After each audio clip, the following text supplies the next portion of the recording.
बाबा साहब अंबेडकर की वो 10 बातें जिनका जवाब बीजेपी कभी नहीं देना चाहेगी। आज की वीडियो में बाबा साहब की प्रतिज्ञा जो उन्होंने ली थी, सारी जानकारी इस वीडियो में देंगे।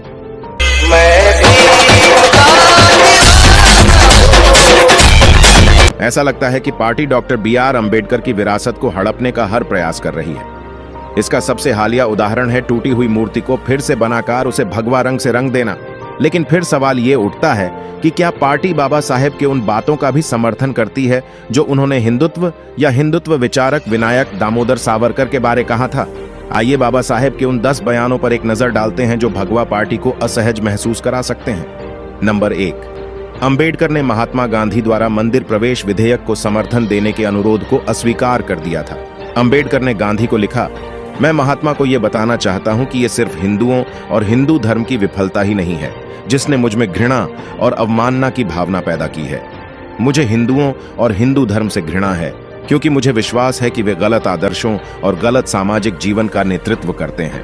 हिंदुओं और हिंदू धर्म के साथ झगड़ा उनके सामाजिक आचरण की खामियों के कारण नहीं है, बल्कि ये उससे भी अधिक मौलिक है। मेरा उनसे वैराग उनके आदर्शों के कारण है।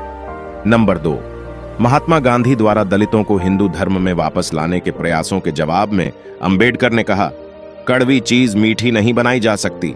किसी भी चीज का स्वाद बदला जा सकता है, लेकिन जहर को अमृत नहीं बनाया जा सकता है। नंबर 3, 1935 में उन्होंने सार्वजनिक रूप से घोषणा की थी, मैं जन्म से हिंदू था क्योंकि मेरा इस पर कोई नियंत्रण नहीं था, लेकिन मैं हिंदू नहीं मरूंगा। नंबर 4, 14 अक्टूबर 1956 को नागपुर में एक भव्य समारोह में उन्होंने बौद्ध धर्म को अपना लिया। अंबेडकर ने कहा, मेरा प्राचीन धर्म जो असमानता और उत्पीड़न को बढ़ावा देता था, उसे छोड़कर आज मेरा पुनर्जन्म हुआ है। उस दिन अंबेडकर और उनके साथ धर्म परिवर्तन करने वाले सभी लोगों ने 22 शपथ लिए।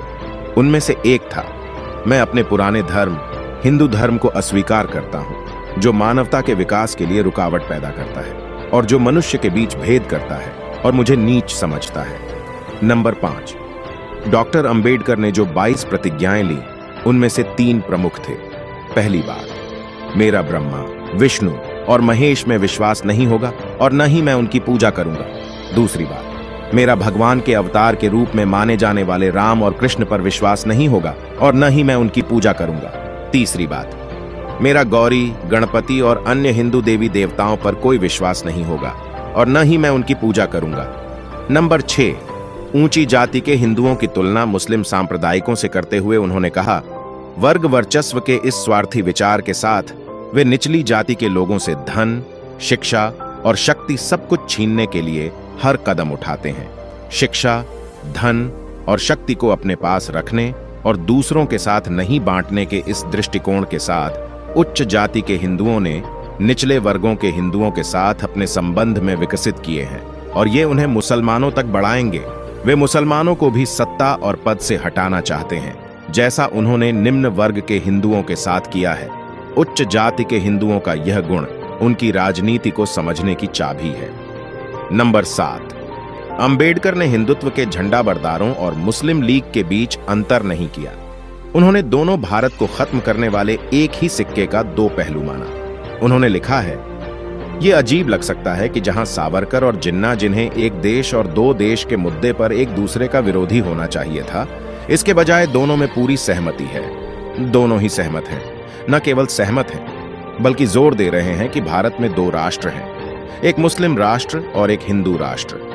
नंबर 8, भगवा ब्रिगेड में अपनी पैठ जमाने वाले सावरकर की आलोचना करने में अंबेडकर ने कोई कोताही नहीं की।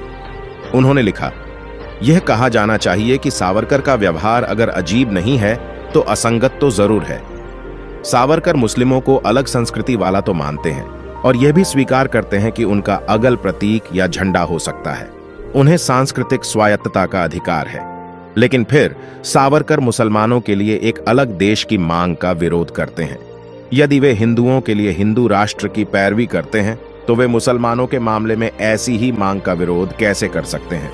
Number 9, doctor Baba Saheb Ambedkar writings and AMP speeches के 7वें खंड में उन्होंने कुछ सवाल उठाए हैं। गोमांस खाने के नाम पर हिंदुओं को उल्टी आने का कारण क्या है? क्या हिंदू हमेशा से ही गोमांस खाने के विरोधी थे? अगर नहीं तो फिर उन्होंने इस तरह का मतभेद क्यों पैदा किया? क्या अछूतों को शुरू से ही गोमांस खाने को दिया जाता था? जब हिंदू द्वारा गोमांस खाना छोड़ दिया गया तो फिर उन्होंने बंद क्यों नहीं किया? क्या अछूत हमेशा से ही अछूत थे? आखिर बाद के समय में गोमांस खाने वालों को अस्पृश्यता क्यों माना जाने लगा? अगर हिंदू गोमांस खा रहे थे तो उन्होंने इसे कब छोड़ा? इसके बाद उन्होंने उन सवालों के बहुत विस्तार से उत्तर दिया। नंबर 10, दक्षिणपंथी विचारधारा के लोगों पर करारा हमला करते हुए अंबेडकर ने अपनी किताब पाकिस्तान और द पार्टीशन ऑफ इंडिया में लिखा, यदि हिंदू राज सच में बन जाता है तो इसमें कोई संदेह नहीं है कि यह इस देश के लिए सबसे बड़ी आपदा होगी। इससे कोई फर्क नहीं पड़ता कि हिंदू क्या कहते हैं। हिंदू धर्म स्वतंत्रता, समानता और भाईचारे के लिए खतरा है। इसलिए यह लोकतंत्र के साथ भी नहीं चल सकता। किसी भी कीमत पर हिंदू राज को रोका जाना चाहिए। दोस्तों, आज की वीडियो में बस इतना ही। इस चैनल पर मैं सिर्फ बाबा साहेब के जीवन से जुड़ी छोटी बड़ी सभी जानकारी लेकर आता रहता हूं। यदि आप